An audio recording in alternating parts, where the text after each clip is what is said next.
pembicara selanjutnya saya mengundang Bu Gayatri, Dr. Gayatri Indah Marliani dari Departemen Teknologi.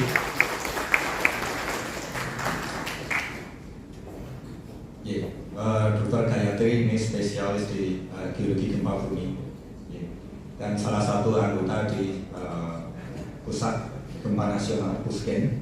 Jadi mempunyai pengalaman yang panjang untuk bagaimana memetakan sesar aktif sehingga kita bisa belajar banyak dari Bu Gayatri. Kemudian pembicara ketiga Bapak Mujahid Amrudin. Beliau adalah Kepala Pelaksana BPBD Bantul. Saya kira beliau yang sehari-hari akan punya pengalaman bagaimana berhadapan dengan komunitas. Monggo Pak Mujahid. Kemudian Dr. Rahmawati Husein. Saya kira ini juga tokoh yang sangat sering muncul di media. Biasanya dia manggil Bu Amah, Bu Amah. Monggo aturan Bu Amah. Bu Amah ini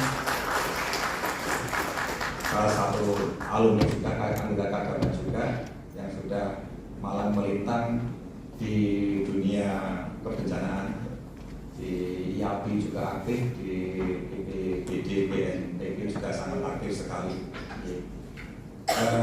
Saya kira kita sangat beruntung hari ini karena kita mempunyai narasumber yang sangat kompeten di bidangnya, sehingga kita akan banyak belajar.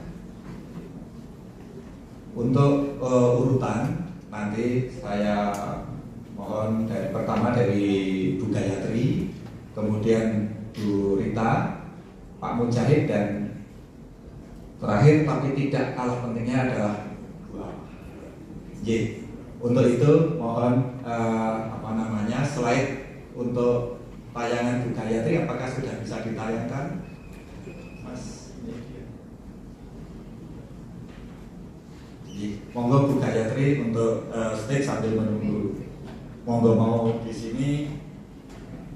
Saya coba ini, kalau saya nggak tahu cara pakainya. Monggo saya.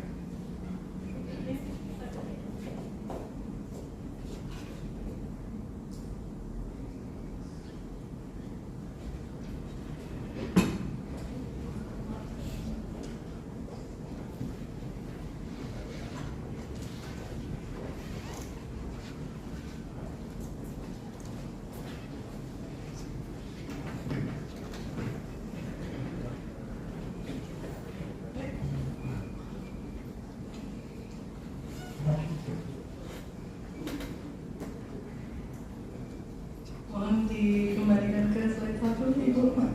Ngapunten. Salam start ini. Baik, Assalamualaikum warahmatullahi wabarakatuh. Selamat pagi.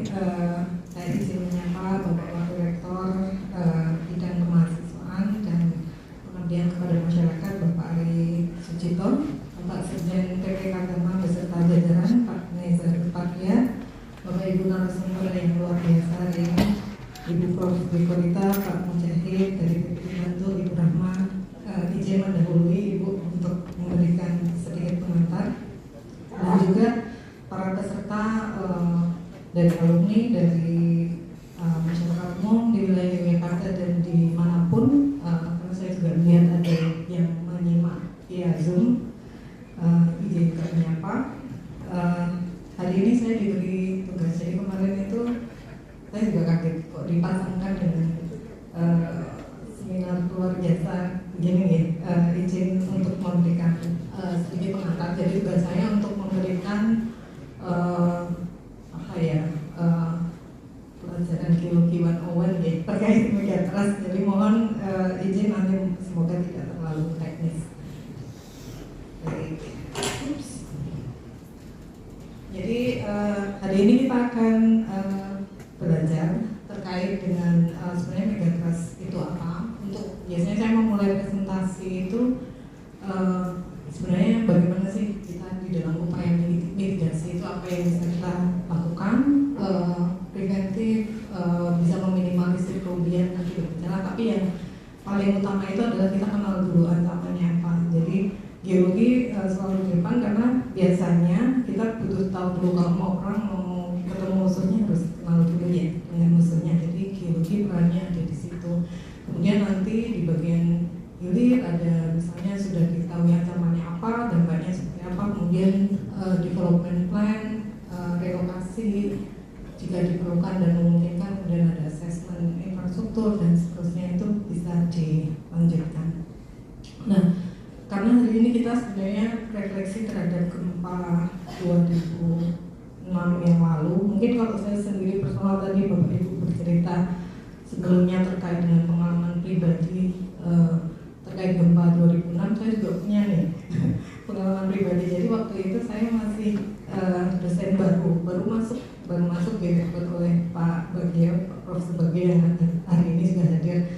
Dan kejadian gempa 2006 itu sebenarnya merubah atau memberikan pandangan yang luar biasa terhadap saya untuk kemudian saya ingin belajar terkait geologi gempa bumi. Jadi waktu itu saya dibawa ke lapangan oleh Pak Bagio, survei segera sesudah gempa, kemudian saya melihat segala hal yang terkait dampak dan seterusnya, sehingga saya punya keinginan pribadi untuk kemudian ingin tahu belajar lebih lanjut. Karena waktu itu kalau kita refleksikan kembali 20 tahun yang lalu itu peta sesarnya masih terbatas, orang masih kaget kok bisa ada gempa di Jogja.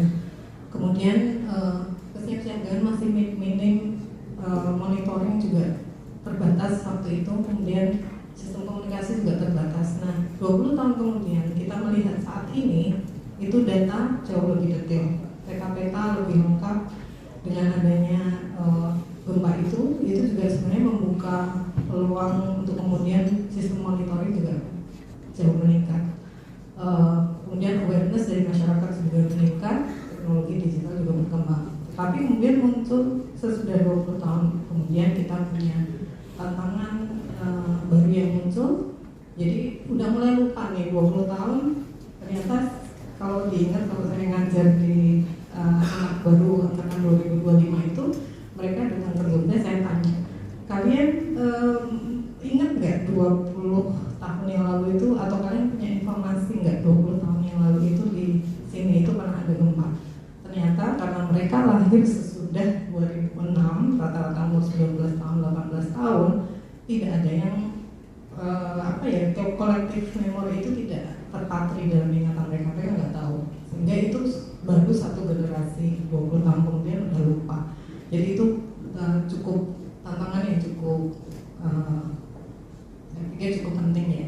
Kemudian kotanya semakin padat, banyak bangunan baru, banyak apartemen baru dan kemudian itu menjadi apakah kita saat ini apakah butuh konstruksi yang sudah ada itu mungkin bisa berkelanjutan. Kemudian juga dampak pariwisata dan mobilitas penduduk yang tinggi, sehingga kalau di Jogja itu bagaimana kita memberikan potensi ancaman gempa itu kepada orang yang liburannya cuma sehari 2 hari atau seminggu 2 minggu di Jogja, tapi harus aware bahwa mereka bisa setiap saat pada waktu mereka lagi liburan juga ada potensi untuk dia mengalami kejadian gempa bumi, sehingga itu juga mungkin pelaku pariwisata atau perhotelan itu juga kita perlu memberikan informasi untuk diberikan kepada tamu atau wisatawan yang datang ke Jogja hanya sementara waktu. Kemudian juga ini yang hari ini kebetulan karena memang topik utama yang diangkat pada seminar ini adalah selain gempa Jogja atau gempa di darat, ternyata di Indonesia di Jawa itu kita juga punya ancaman lain, ada potensi untuk kesiapan kita bagaimana menghadapi tsunami di selatan Jawa, sehingga hari ini saya diberi tugas itu untuk memberikan pengantar terkait hal tersebut. Nah ini kalau kita lihat sebenarnya kegempaan di Jawa itu seperti apa sih? Ya ini rekaman dalam waktu 11 tahun aja Bapak Ibu. Jadi tahun, ini yang warna-warna merah ini korespon terhadap kedalaman. Jadi yang warna merah ini dangkal 0 sampai 50 km kedalamannya. Kemudian semakin ke arah yang biru itu semakin dalam. Nah dari sini ini Bapak Ibu juga bisa melihat bahwa kalau dia dangkal tapi posisinya ada di darat. Nah ini yang kemudian menjadi dampaknya kemudian dirasakan oleh manusia atau orang yang masyarakat yang tinggal di daerah tersebut. Kalau merah tapi dia jauh di laut itu mungkin dampaknya tidak akan terasa goncangannya, kecuali dia besar menyebabkan menyebabkan tsunami. Nah itu baru dampaknya kemudian bisa kita rasakan di masyarakat yang tinggal di daerah pesisir. Nah kalau yang di lingkaran merah itu sebenarnya saya ingin menunjukkan bahwa di Jawa ini sendiri itu klaster atau zona seismisitas tinggi rekamannya ada nih, ada di situ. Artinya apa? Kalau dangkal dan dia ada di darat itu artinya di situ ada sesar yang aktif bergerak dan menghasilkan gempa bumi. Lihatnya ini bisa saya tunjuk nggak bisa nih. Jadi kalau kita lihat di lingkaran yang di daerah Jogja Selatan itu, ya itu adalah klaster yang dihasilkan oleh pergerakan dari sesar opak. Sehingga kalau melihat praktek sekali dalam 11 tahun aja ada rekaman yang demikian intensif. Artinya ya memang sesar ini adalah sesar yang memang aktif bergerak dan kita memang menyadari ada aktivitas sesar tersebut bisa kita deteksi dengan baik. Ini sama kayak misalnya dokter itu ya, kayak mau lihat gejala kan dicek gitu ya, deru dari detak jantungnya. Ini sama dengan di alam ada ada indikasi detak-detak yang kita bisa amati. Nah, kenapa kemudian di Jawa ini cukup banyak gempa ya, karena kita dekat dengan zona subduksi. Jadi yang di bagian selatan ada warna biru yang cerah, di belakangnya ada warna biru yang gelap. Itu artinya disitulah lokasi di mana subduksi berada. Nah, sebenarnya subduksinya itu apa sih? Jadi kalau misalnya sering dengar lempeng subduksi, zona subduksi itu sebenarnya apa gitu. Jadi sebenarnya kalau kita tadi kita coba iris begitu nih, itu di selatan Jawa itu ada suatu lempeng samudra yang dia tabrakan dengan lempeng benua, kemudian dia nyongsep ke bawahnya karena dia lebih berat gitu nih. Nah di dalam proses penyungsepan itu dia ada yang ganjel, ada yang nyangkut gitu nih. Nah itu kemudian menimbulkan penumpukan energi, karena kalau kita menahan sesuatu kemudian dia numpuk, akhirnya kan dia pecah, meledak gitu nih. Nah bukan meledak nanti salah lagi tapi di dalam proses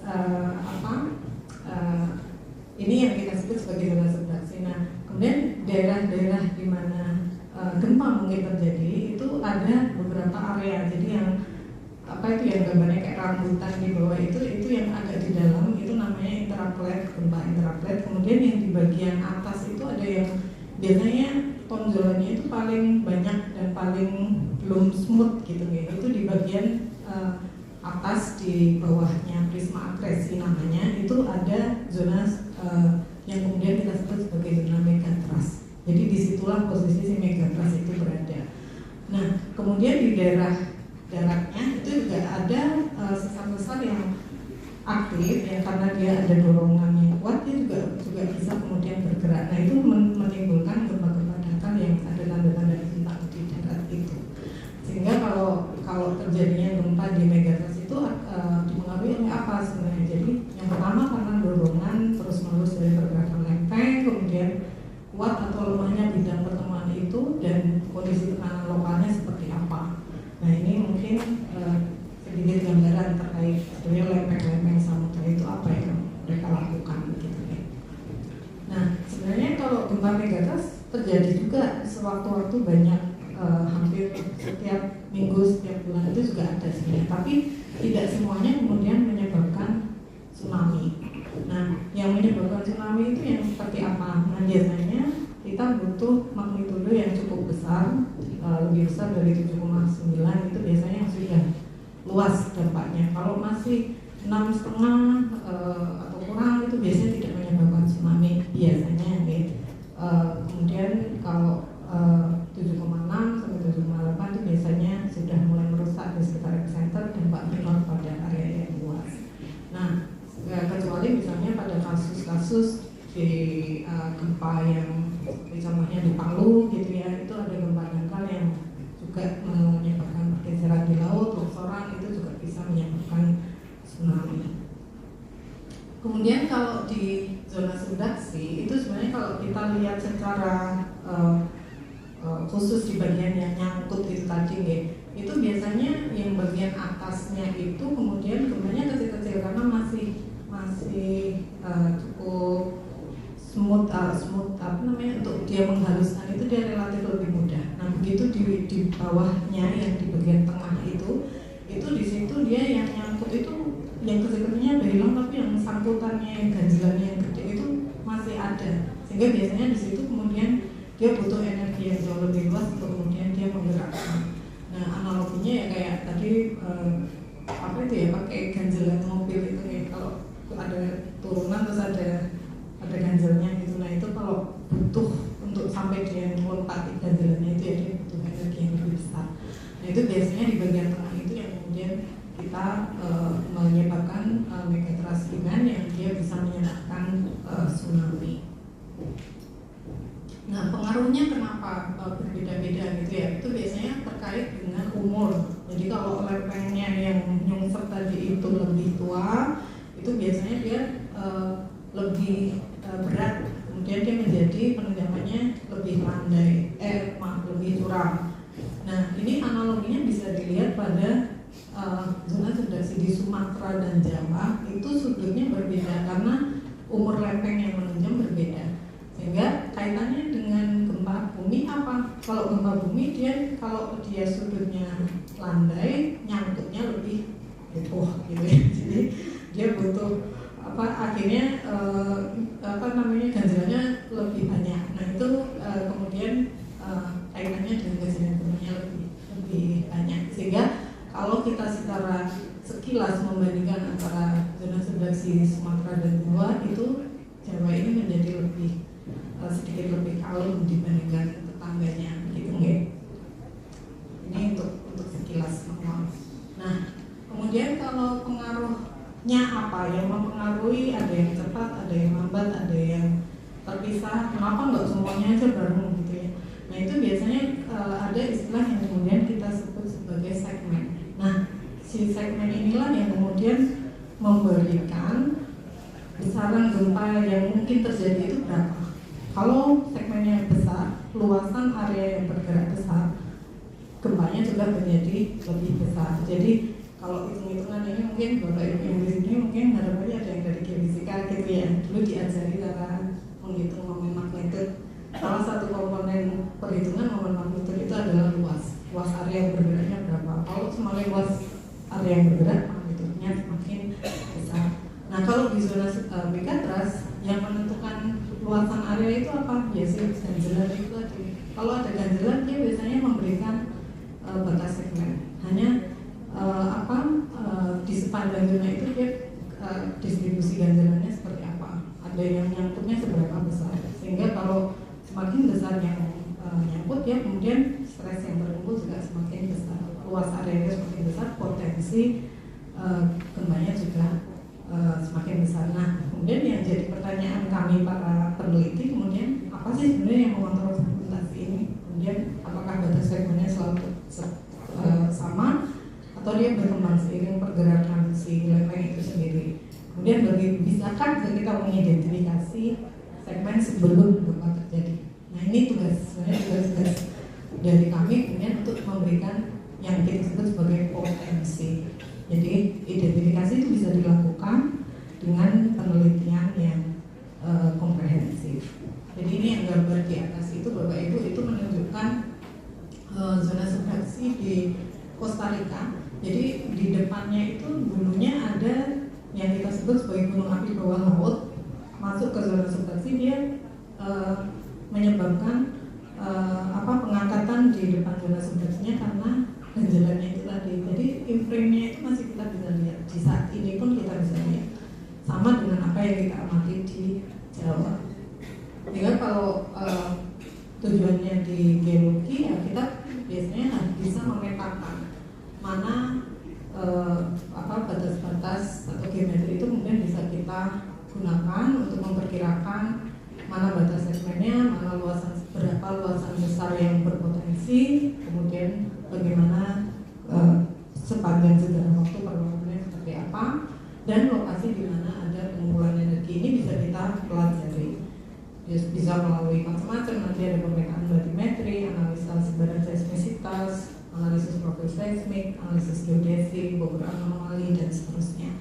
Ini nanti yang bekerja sama dari geologi bisa, geodesi, geofisika, kemudian juga dari studi kelautan gitu ya. Nah itu kemudian contoh gambar yang di sebelah itu kemudian kita bisa gunakan data-data ini untuk mencari potensi di mana ada penumpukan energi. Nah itu biasanya yang kita sebut sebagai seismic gap. Itu biasanya juga ada gap atau istilahnya tidak ada seismik yang terekam di area tersebut. Itu artinya bisa dua hal, bisa perjalanannya pelan-pelan tidak menghasilkan gempa yang kita sebut sebagai creeping, atau ya dia lagi numpuk, lagi diem, lagi ditekan, lagi mengumpulkan tenaga gitu ya. Jadi bisa kita kita interpretasi seperti itu. Nah kalau di Jawa seperti apa sih sebenarnya? Jadi kalau kita lihat memanjang begitu ya Bapak Ibu, itu panjangnya itu hampir 1.300 kilo dari ujung Selat Sunda sampai Selat Bali. Nah kalau pertanyaannya adalah ada berapa segmen? Karena itu tadi luasan segmen menentukan berapa gempa yang mungkin terjadi. Kalau di buku peta sumber bahaya gempa tahun 2017 itu dibagi menjadi 3 segmen untuk zona selatan megatrust di selatan Jawa. Nah buku ini atau peta sumber bahaya ini diperbaharui dengan adanya penelitian terbaru, kemudian ada update sehingga ini sebenarnya juga suatu ilmu pengetahuan yang berkembang. Jadi kalau misalnya nanti ada temuan baru atau ada pemahaman baru terkait dengan geologinya atau megatrustnya itu sendiri, itu nanti bisa direvisi. Nah itu yang terjadi pada tahun 2024. Jadi kalau Bapak Ibu bandingkan dari yang peta tahun 2017 itu 2 segmen, di peta 2024 dia hanya 2 segmen. Akibatnya apa?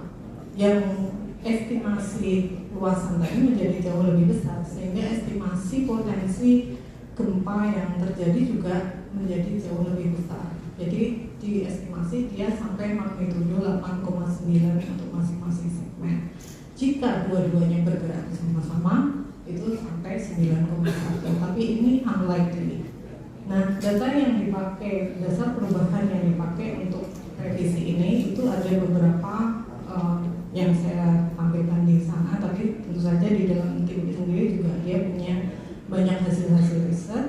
Ada dari data geodesi, perhitungan strain akumulasi atau slip deficit juga bisa di proyek Teksani, tapi pada prinsipnya zona di mana tegangan tinggi itu diidentifikasi, kemudian batas dari zona-zona itu yang kemudian dijadikan sebagai pertimbangan untuk kemudian melakukan meletakkan batas segmennya di mana.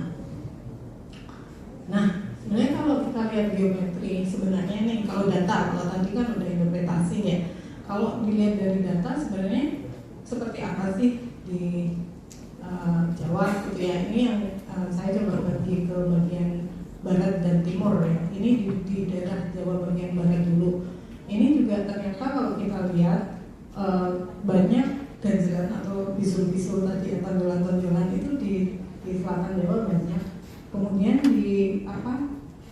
ketika kita melihat sebaran dari gempa-gempa yang ada di gempa besar ya, yang ada di bagian Jawa bagian barat, itu juga ternyata coincide atau dia berada dekat dengan daerah-daerah di mana ada pegunungan dasar laut yang masuk, yang memanjang, kemudian masuk ke zona subduksi berarah utara selatan, kemudian juga ada beberapa gunung-gunung api bawah laut yang bergerak masuk ke zona penunjangan. Jadi memang apa yang kita amati juga tercermin di dalam batimetrinya, juga tercermin di dalam gempa yang terekam di dalam instrumentasi. Jadi kalau mau nginjennya pakai apa gitu ya, jadi dari batimetri bisa, dari data seismik refleksi untuk mengetahui apa layer-layer atau lapisan-lapisan yang ada di bawah zona subduksinya, kemudian juga dari rekaman seismisitas dari katalog BMKG atau pengamatan dari seismik. Nah, kalau yang di bagian timur seperti apa? Sama. Di bagian timur Jawa itu juga ada yang kita sebut sebagai low rise. Jadi ada tinggian yang dia kaya akan seamount atau gunung-gunung api bawah laut, dan dia masuk ke daerah zona subduksi di daerah selatan daerah timur Banyuwangi Selatan itu. Kemudian banyak terjadi gempa-gempa yang mungkin Bapak Ibu juga melihat di daerah Pacitan, daerah Banyuwangi Selatan itu sering sekali terjadi gempa itu karena memang lempeng yang masuk itu juga dia punya banyak hambatan. Jadi kalau dicermati itu di situ juga banyak ada gunungan dasar laut yang gunung-gunung api bawah laut yang memang juga memberi menyebabkan ada pendangkalan batimetri di bagian timur yang itu juga mempengaruhi proses subduksi itu sendiri. Nah, kalau dilihat lagi dengan lebih detail gitu ya, kenapa kemudian kita tahu ada deformasi gitu. Jadi ini bagian Jawa bagian timur, ada garis hitam itu adalah tampilan seismik refleksinya yang ada di kanan bawah. Itu kalau di geologi itu kita melihat lapisan-lapisan yang kemudian bisa kita identifikasi. Kalau sumber sedimennya itu dari darat, itu mestinya di depan cekungan busur, muka busurnya itu lapisannya mestinya miring menuju ke arah sedimentasi, sedimen cekungannya, atau dia datar mengisi cekungan. Tetapi yang kita amati di Jawa bagian timur ini itu justru malah bagian dari yang melepas pantainya itu kemudian miring atau naik. Nah, dari situ kita melihat bahwa bukti pengangkatan akibat deformasi aktif itu terjadi di Jawa Timur sampai saat ini, sehingga memang korespon terhadap kejadian gempa yang kita amati banyak terjadi di Jawa Timur. Jadi ini beberapa indikasi-indikasi dari sisi geologi yang kemudian kita bisa amati, menunjukkan bahwa aktivitas tektonik di zona subduksi ini memang tidak aktif.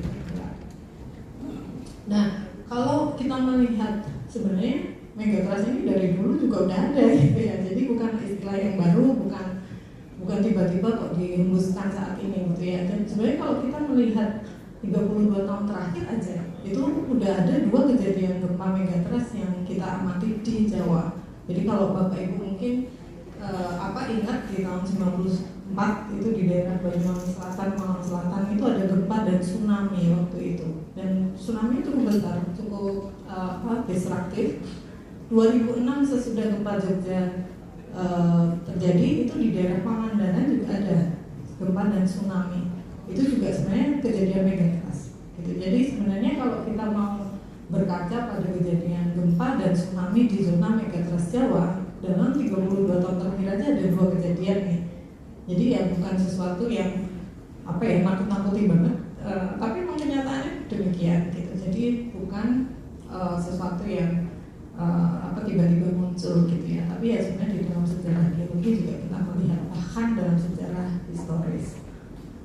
Nah, tetapi kembali ke gempa itu gempa di megatrust tidak semuanya menghasilkan tsunami, dan estimasi yang dihasilkan oleh para peneliti modeling tsunami yang kemudian bilang 20 meter, 30 meter itu sebenarnya tidak merata di semua lokasi. Itu kemudian dipukul rata. Saya lagi di tengah kota Jogja, takut ada tsunami 20 meter di situ gitu. Enggak, jadi itu dipengaruhi oleh landaian topografi di mana tsunami itu kemudian datang, sehingga tidak di semua tempat itu kemudian ketinggian inundasinya sama dan seterusnya, sehingga memang ada penelitian yang kemudian memodelkan kalau ada gempa dengan magnitudo sekian, dia akan menghasilkan tinggi gelombang di sumber gempanya sekian. Ketika nyampe di daerah A, B, C, dia akan menghasilkan ketinggian gelombang sekian. Itu dipengaruhi oleh slope dari topografinya, dipengaruhi oleh batimetri pantainya, dan dipengaruhi oleh hambatan yang ada di sekitar pantai. Jadi tidak selalu kemudian 20 meter rata, semuanya 20 meter demikian. Nah ini pertanyaan yang paling sering ditanya gitu ya. Jadi kapan? Kejadiannya kapan? Jadi kalau ditanya kapan gempa megatrust terjadi di Jawa itu ya tidak ada yang bisa jawab. Pastinya kapan tuh nggak bisa, karena hingga saat ini itu belum ada metode ilmiah yang mampu memprediksi tanggal terjadinya gempa kapan, jam terjadinya gempa kapan, lokasi tepatnya di mana, dan besarnya gempa precisely itu berapa. Yang bisa diketahui oleh ilmuwan adalah di mana sumber gempanya, seberapa aktif atau tidak, besar gempa yang mungkin terjadi kita bisa estimasi, kemudian dampak yang mungkin timbul, bisakah dia menyebabkan tsunami, bisa atau enggak, kemudian wilayah yang perlu diprioritaskan untuk mitigasi itu di mana. Nah ini yang sebenarnya bisa kita ketahui, sehingga kalau yang perlu dilakukan oleh kita semua di sini dan di semua pihak itu sebenarnya bukan menebak kapan sih kejadiannya gempanya datang, tapi memastikan bahwa masyarakat dan infrastruktur itu siap jika gempa itu terjadi. Jadi mungkin usaha-usahanya seperti apa ya, membangun, perkuat rumah tahan gempa, kemudian membuat jalur evakuasi dan mengenali jalur evakuasi dimanapun berada, kemudian persiapan diri, tas siaga bencana dan seterusnya, kemudian juga mengikuti informasi yang valid. Jadi jangan termakan oleh prediksi hoax dan yang menakut-nakuti gitu ya. Jadi salah satu yang kita bisa apresiasi bahwa forum ini adalah memberikan informasi yang valid. Jadi mungkin untuk mengakhiri dari pengantar dari saya, mungkin yang pertama bahwa megatrust itu adalah bagian dari realitas geologi di Indonesia. Yogyakarta berada di daerah area tektonik aktif, itu tidak bisa disangkal, tidak bisa dihindari, dan potensi ancaman dari gempa yang ada di Yogyakarta adalah dari gempa dangkal dari sesar opak dan gempa megatrust. Kemudian pemahaman sesar aktif ini sebenarnya bukan untuk menimbulkan kepanikan, tapi untuk membangun kesiapsiagaan berbasis data dan ilmu pengetahuan. Resikonya dapat dikurangi kalau kita punya mitigasi. Jadi ini investasi sebenarnya gitu nih. Jadi yang saya pikir juga ini semoga tidak yang keluar dari forum ini nanti tidak kapan gempa terjadinya ya, tapi apakah kita sudah cukup sih? Itu mungkin yang sehingga untuk bisa menjawab potensi itu tadi kita butuh presisi data, sehingga penelitian terkait dengan penyusunan skenario, kemudian itu bisa diterapkan dengan mempertimbangkan aspek geologi, geoseismologi, geofisika, geodesi dan ilmu yang terkait, sehingga penelitian multidisiplin itu harus terus dilakukan dan perlu didukung oleh semua pihak. Kemudian dengan adanya kompleksitas dan dinamika pada zona subduksi yang bisa dilakukan atau yang sudah berhasil dilakukan saat ini adalah pada tahap identifikasi potensi. Kemudian untuk penelitian prediksi gempa bumi masih terus dilakukan, tapi hingga saat ini belum ada hasil yang tervalidasi dengan baik, sehingga teknologi untuk prediksi ini saat ini belum ada. Mungkin itu ya Bapak Ibu semua, terima kasih atas waktu yang diberikan.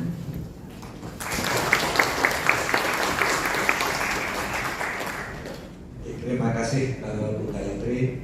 Saya kira kita banyak belajar dari presentasi dari Bu Gayatri bahwa di Jogja paling tidak ada 2 sumber ancaman gempa di darat maupun di megatrust, dan megatrust itu bukan barang baru karena pernah terjadi di Jawa paling tidak 2 kali selama 30 tahun ini. Dan yang penting adalah kita tidak lagi bertanya-tanya kapan megatrust itu akan terjadi. Yang lebih penting adalah seberapa siap kita kalau itu terjadi. Nah, sehingga kesiapsiagaan. Nanti mungkin dari pembicara 3-4 nanti akan lebih banyak kita diskusikan. Oke.